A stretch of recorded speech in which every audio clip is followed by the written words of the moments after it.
Bienvenue au podcast de l'Association végétarienne de Montréal, présenté par Jean-Charles Concas.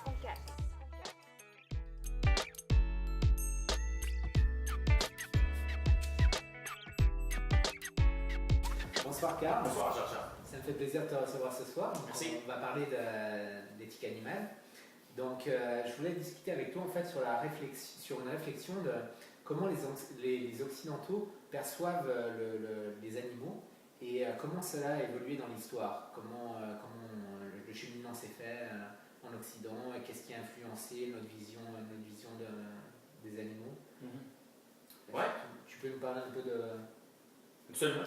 Je pense que dans un premier temps, c'est important de stipuler la façon avec laquelle l'occidental ou les occidentaux moyens perçoivent les animaux. Donc en Occident, je pense que c'est pas rare de considérer les animaux comme étant des objets à la disposition des humains. Comme quoi, certains diront que les animaux ont été créés afin de servir les intérêts et les besoins des humains.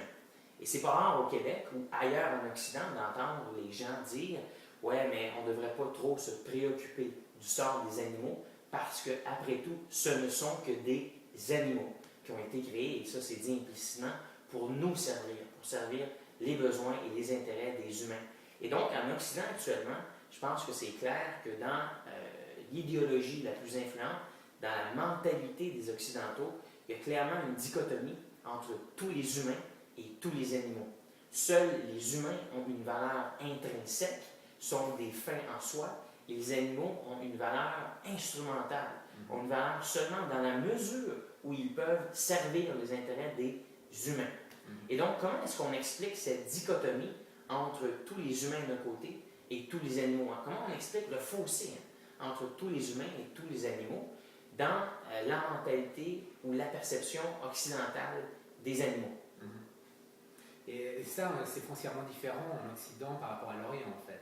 Il y a toute une culture qui est différente. Est-ce que ça a été influencé plus ou moins par la religion, la façon de voir les choses, ou culturelle? C'est quelque chose qu'on peut... Mais c'est pour ça que c'est intéressant, tu as raison Jean-Charles, parce que la première chose qu'on constate lorsqu'on étudie la perception des animaux des autres civilisations non occidentales, entre autres les peuples amérindiens, les peuples indiens hindouistes, les peuples indiens jainistes, les peuples chinois ou asiatiques bouddhistes, on se rend rapidement compte que dans leur culture, les animaux sont perçus de façon totalement différente de la façon dont les animaux sont perçus dans la nôtre, dans la civilisation occidentale. Si on prend l'exemple, par exemple, des jainistes, en Inde, ils sont plus de 7 millions à pratiquer la religion du jainisme, et on les nomme les jainistes. Ils considèrent vraiment qu'il y a un arbre de la vie, où les humains sont une partie du grand cercle de la vie, comme les animaux, les plantes et tout. Et les jainistes vont avoir un très profond respect envers la vie animale. Ce sont leurs frères, leurs cousins et leurs cousins spirituels. Et donc, ils ont aussi une conception de la réincarnation. Les jainistes vont penser que leurs frères ou eux-mêmes ou peuvent potentiellement se réincarner dans un corps animal lors de leur prochaine vie. Parce qu'il y a vraiment une continuité.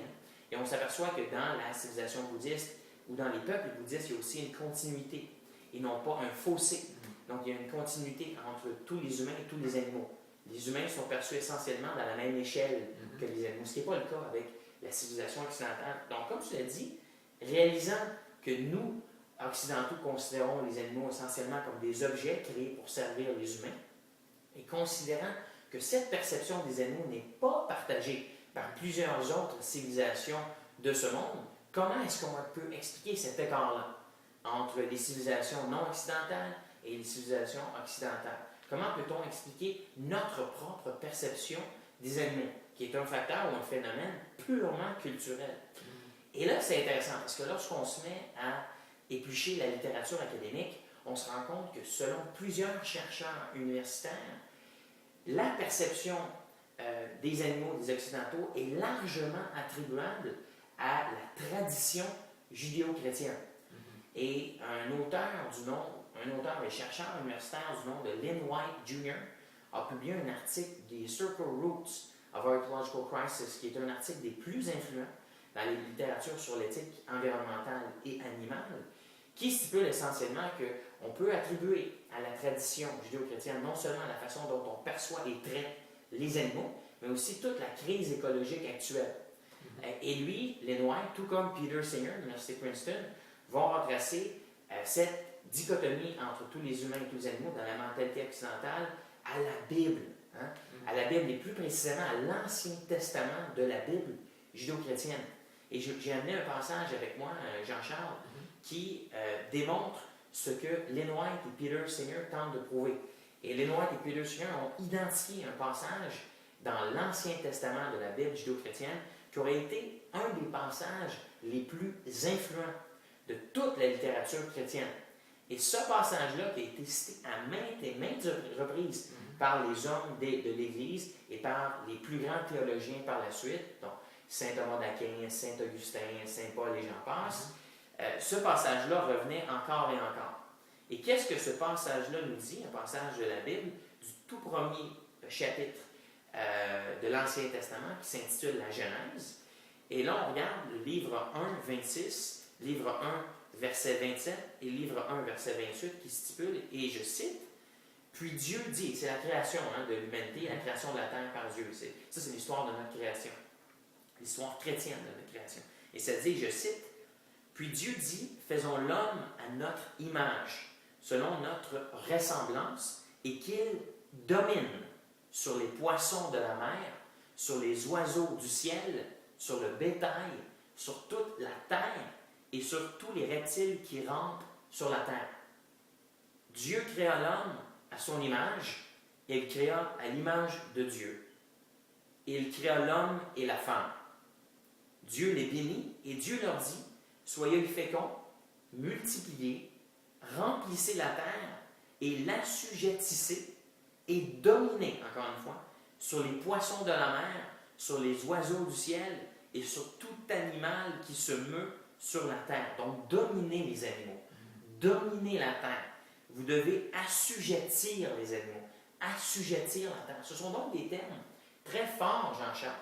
Et Lynn White Jr. et Peter Singer nous disent que, étant donné que ce passage spécifique de la Bible a été tellement cité et tellement été influent dans l'histoire de la littérature chrétienne, bon, ils attribuent donc notre perception des animaux, le fait que, comme vous le voyez, là, il y a clairement une distinction entre tous les humains qui ont été créés à l'image de Dieu et tous les animaux qui ont été créés pour servir les humains. Hein. C'est donc notre droit de s'en servir, notre droit divin, non seulement de s'en servir, mais d'exploiter le monde animal et d'exploiter la nature. Et ça, c'est assez clairement stipulé dans ce passage de l'Ancien Testament. Et c'est donc la principale cause de l'exploitation des animaux en Occident actuellement, selon Peter Singer et Lynn White Jr.